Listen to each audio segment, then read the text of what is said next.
Hey all, I'm WebCamParrot, and in this video I'm excited to be going over the various forms of the Hulk. Now, I won't be covering all Hulks, just Bruce Banner's different iterations. Unfortunately, it's not always possible to be completely comprehensive with a character like the Hulk, who has been in printing for several decades, so you'll have to excuse me if some iterations or feats were not included. I'll be going over Maestro, Joe Fixit, Professor Hulk, the works. I want to try and begin with the weaker Hulks first, and then gradually go on to talk about the stronger Hulks later. Starting with Joe Fixit, the Grey Hulk. This Hulk is obviously still physically powerful, as is a trademark trait of the Hulk in general. However, he comes with a few extra nuances. Namely, Joe Fixit is considerably more intelligent than the regular, brutish, savage Green Hulk, although he is not as smart as Bruce Banner himself, and he seems to become weakened by sunlight. This weakness to sunlight was explained in two ways. The first explanation was due to ultraviolet light from the sun, which would weaken the Joe Fixit personality. This was even true at night, with Fixit having the least control under a full moon and the most control under a new moon, which is when there's no moon in the sky. The second explanation was that Fixit was weaker due to the shame of Bruce Banner being seen in this Grey Hulk transformation in the light. Fixit has shown on numerous occasions that he is more than capable of taking on the likes of the Thing, even facing off against a stronger, amped, spiky Thing whilst depowered due to the daylight, and in Avengers Season 1, he was shown both tanking attacks from Thor and striking back in kind. His most blatant AP feat comes in the form of smashing an asteroid twice the size of the Earth. Due to the speed at which this asteroid was travelling, this feat actually required Grey Hulk to output energy in excess of 1,000 times the force required to destroy the Earth. Obviously, Fixit also has the speed to keep up with characters such as Thor, who scales to Mjolnir flying across a galaxy in only 30 seconds. However, arguably Fixit's best trait is his sheer survivability, as even the most grievous wounds heal on him within seconds. After having his chest torn open by Wolverine, the Grey Hulk only took a few moments to recover, with Wolverine even commenting on the fact that his healing seemed to be getting faster and faster as he gained more injuries. He was also able to resist Grey Gargoyle's ability to turn people to stone twice, presumably using this regen effect. It should also be noted that Grey Hulk does go stronger as he gets more angry, just to a lesser extent than the Green Hulk. Which segues nicely into the Green Boy himself. Now, there are so many things to talk about when it comes to Green Hulk, as he has appeared in so many comics over the years, and his power fluctuates depending on his level of anger. So I'm going to have to give you a range for his strength, and this is probably true for all of the Hulks I'm going to bring up from here on in, and then you can decide what you think is most reasonable for him. Obviously, he should be stronger than Joe Fixit, but he was also capable of one-shotting Captain Marvel and taking on several Asgardian frost giants simultaneously. He can trade blows with characters like Hercules and Thor, and in some particularly high-end appearances, his power has been enough to overturn attacks that could destroy a universe on multiple occasions, and was described as having infinite power by the pre-retcon Beyonder. He fought and spared a Red Hulk that was capable of defeating a Watcher and smashed open Onslaught's armor. This same Onslaught was easily capable of taking down Juggernaut. On the absurd high end, his strength has been directly compared to a Dark Celestial and could even power a machine to stop Exeter from reaching the Earth in time. Bear in mind that a couple Dark Celestials were enough to be a match for Lifebringer Galactus, and that Exeter himself is said to be stronger than the entire 4th Celestial host. These are likely outliers, but I thought I would mention them anyway, as the Hulk's strength is entirely dependent on his anger. As for speed, he's been clearly able to dodge Thor's hammer, which I outlined the speed for earlier, and has been shown easily smacking around the likes of Hyperion as well. It's not all about hitting things hard though. Green Hulk has his fair share of miscellaneous abilities. Thor claimed that the Hulk was capable of detecting the lies of others, even the ones that they try and hide from themselves, and can interact with non-corporeal objects like raw energy or spirits as if they were solid. On one occasion, the gamma radiation emitted from his body was even shown to have negated Achilles' invulnerability. This should also apply to Achilles' invulnerability to mind hacks related powers. Unfortunately, the Hulk doesn't have any of his own mind hacks to benefit from this particular effect, but it's still interesting. Green Hulk's regen should be even better than Fix-It, and he has been shown regenerating his brain, and in one instance, the majority of his body. He can of course absorb gamma radiation, and even has the power to develop new powers on the fly, like when he gained the ability to perceive ghosts as a result of the fear that his father would come back to haunt him. He has also resisted a number of hacks in the past, most commonly things like mind hacks. Doctor Strange himself has stated that mystical spells would be incapable of reaching Hulk's subconscious, and he was also able to force Cable out of his mind. The sonic assault rifle can rearrange the molecules of its target on a subatomic level, but was ineffective against the Hulk. Oddly, even things like time manipulation are not entirely effective on the Hulk, as some kind of time cancer was stated to be ineffective against him, and he was shown capable of punching through a time storm. No, I don't understand how this works exactly, but it's something that he did. He was unaffected by a power that could reverse evolution, and he even straight up ignored attempts to BFR him to other universes. Hulk was also able to push through Vector's attempts to force reality itself away from him, and directly resisted a ray that was specifically created to sedate the Hulk. An honourable mention goes to Infernal Hulk, who should be more or less just a stronger Green Hulk. On an alternate Earth, the Bruce Banner of that reality becomes the Sorcerer Supreme, and uses his powers to banish the Hulk from his body and into Hell. After being left there for many years, the infernal energies of Hell corrupted the Hulk, turning him into the Infernal Hulk, and once the banishment spell was released by Mephisto, he was able to take over Bruce Banner again. This Sorcerer Supreme Bruce Banner stated that the only thing that could stop this Hulk was the magical power within the Eye of Agamotto, and that performing this would overload the Eye, destroying it. This is extremely impressive when we consider what the Eye has been capable of on other Earths, like contending with the powers of Dormammu. It seems as if this Infernal Hulk picked up some of the powers of Hell as well, as he was able to breathe fire during his battle with Green Scar Hulk, who I will talk about later. Moving on from less intelligent Hulks and onto Doc Green. Doc Green existed as a result of the Extremis virus entering his system, allowing another personality within Bruce Banner, called Doc Green, to take over. This Hulk has both strength and smarts, although it's hard to say which of the two is more impressive. But let's start with the attack potency feats. Firstly, he was easily able to take a head-on attack from Iron Fist, and could tear apart one of Ultron's adamantium bodies, which have previously completely negged attacks from Thor. He's directly fought and contended with the Red Hulk on numerous occasions, and according to Doc Green himself, he was the strongest being on the planet at the time, which should include Thor and the Sentry as well. He was even able to take on Hulk's son Scar, who could contend with a hulked out Thor among other powerful foes.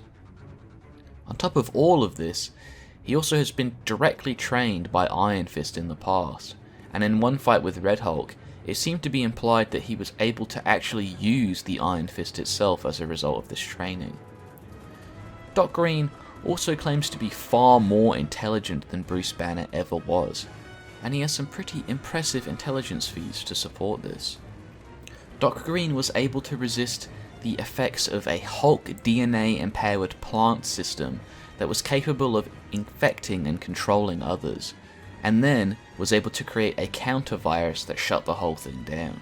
After studying Red Hulk's energy-draining powers for only a short time, he was able to create a compound that would interfere with this ability, and could create an AI of considerable intelligence as well.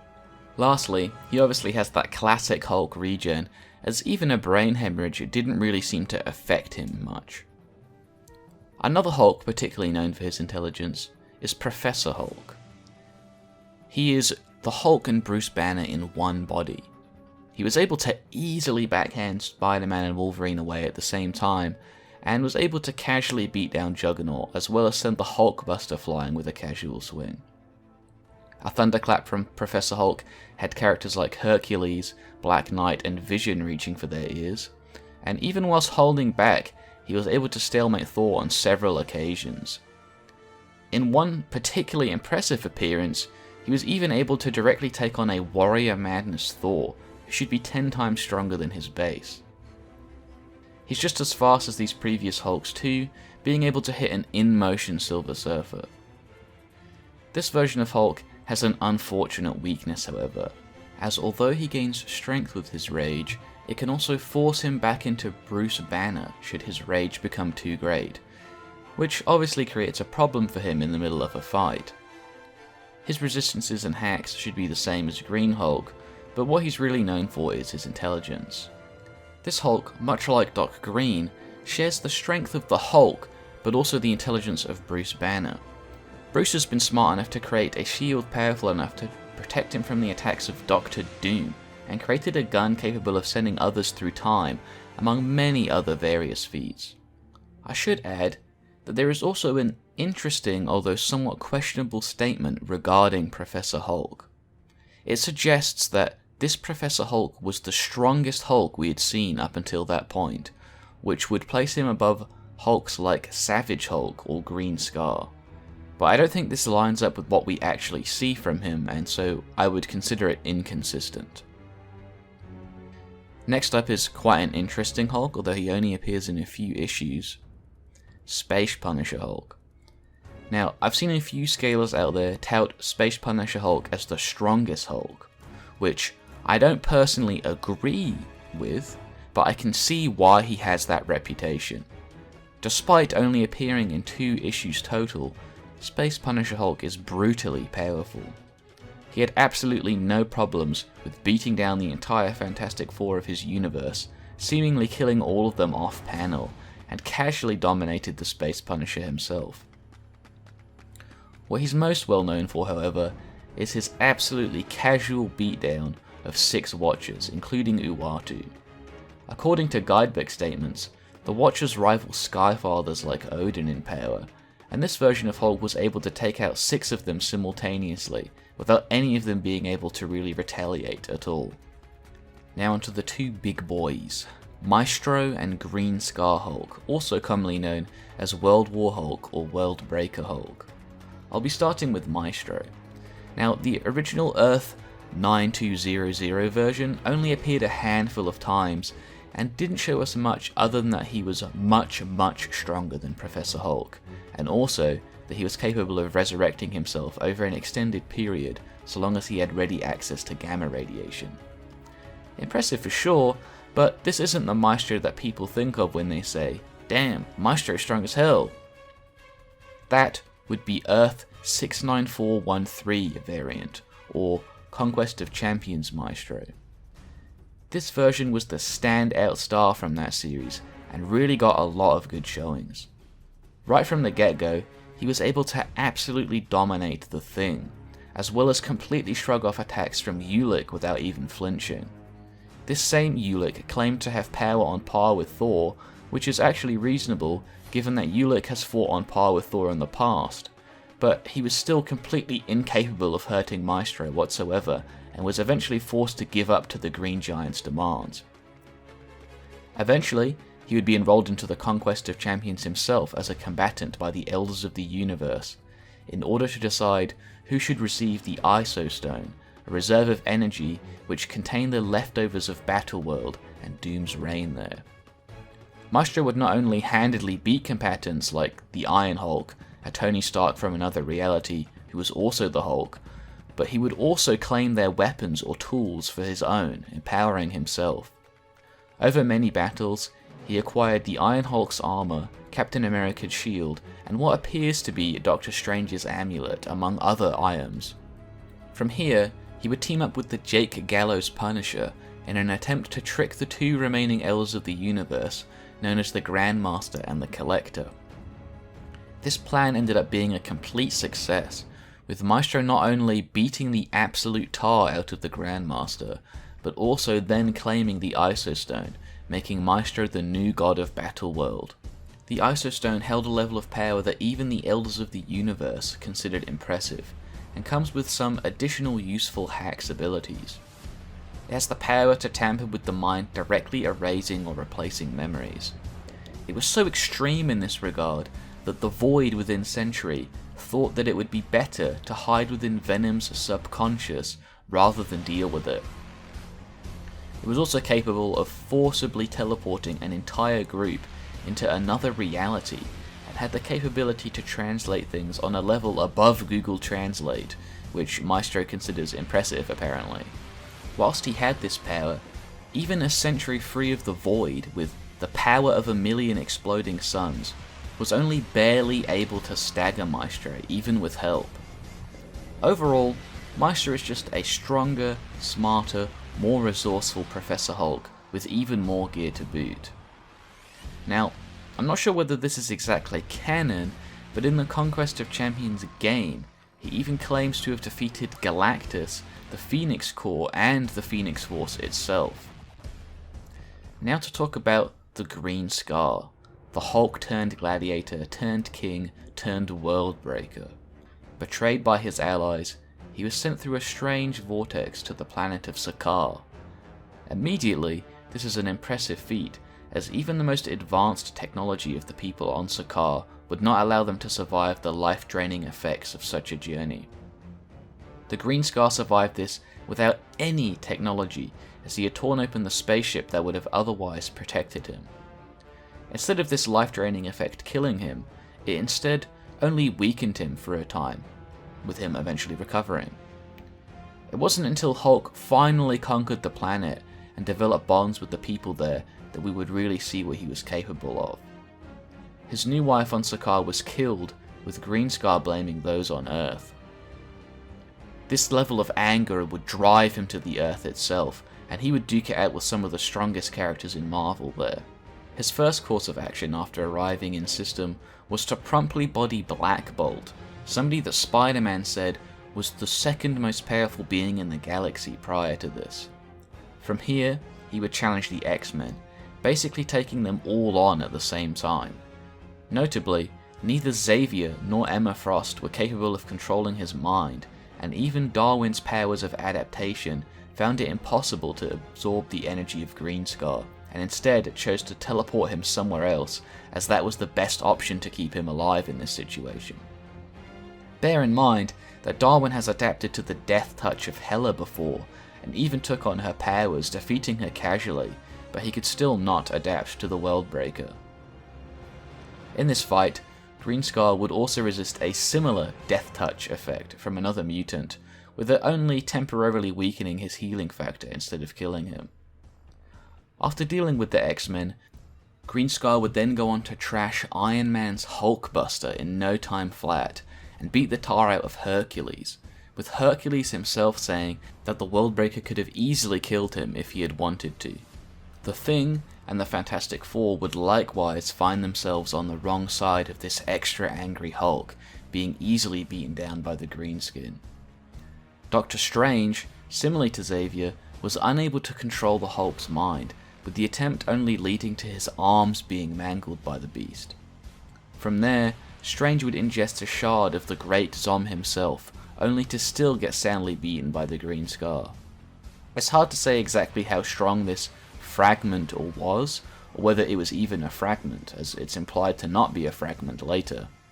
Either way, it should be extremely impressive, as Zom is one of the most powerful entities in the multiverse, being stated as dozens of times stronger than Dormammu or Umar, beings who are a threat to countless realities themselves. After defeating Strange, the Worldbreaker would take on the Sentry, said to not only be the most powerful being on Earth, but in the entire galaxy. Despite the Sentry having a calming, depowering effect on the Hulk, he was still unable to stand up to him, ultimately being defeated. Later, Hulk's son Scar would attempt to kill his father to no avail, despite being able to tangle with a hulked out Thor among many other hulked out heroes only moments before. Scar's brother Hirokala is then stated to be possibly thousands of times stronger than Scar himself by Bruce Banner, only for Green Scar to casually dominate him anyway.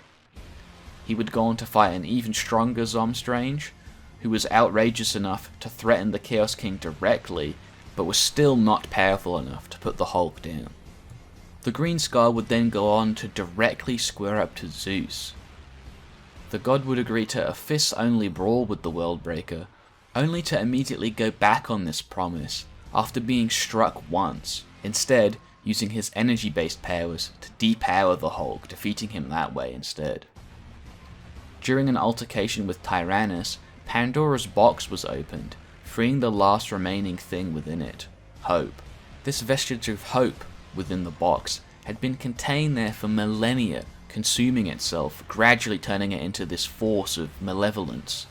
The box itself was previously rated as containing energy over 133 times stronger than one of Hercules' attacks, only for the Worldbreaker to simply inhale this malevolent hope entity, thereby defeating it. A similar event would occur later with an amped Fing Fang Foom, who was said to be radiating energy over 17 times stronger than one of Hercules' attacks. Bear in mind that this isn't saying that this Fing Fang Foom is 17 times stronger than Hercules. It's saying that just the energy radiating off him is 17 times stronger than Hercules. Hulk and Red She-Hulk, of course, casually one-shot the monstrosity. It wasn't until his entrance into the Dark Dimension, fighting against the Mindless Ones, being who are a threat to Dormammu, Umar, and the Dark Dimension in general, that the Worldbreaker would finally admit that he had been holding back the entire time. There is one last Hulk, arguably the strongest Hulk, that I won't be talking about in this video, the Immortal Hulk. If you want to know more about the Immortal Hulk, my friend the Chadwick, or the Chad Gamma Boy as he goes on Discord, is working on a video entirely about the Immortal Hulk and all of his best feats. He was a big help when it came to doing the research and writing the script for this video, so please do go and check him out. That's it for this video, unfortunately. I hope you all enjoyed. I might revisit the Hulk again, but in the meantime, you can look forward to a video on classic Doctor Strange that I'm still working on. Check out some of my other videos on characters like Doctor Doom, Superman, or Constantine if you liked this one, and leave a comment on some suggestions if there are videos you would like to see in the future. Otherwise, that'll be all, and I'll see you in the next one.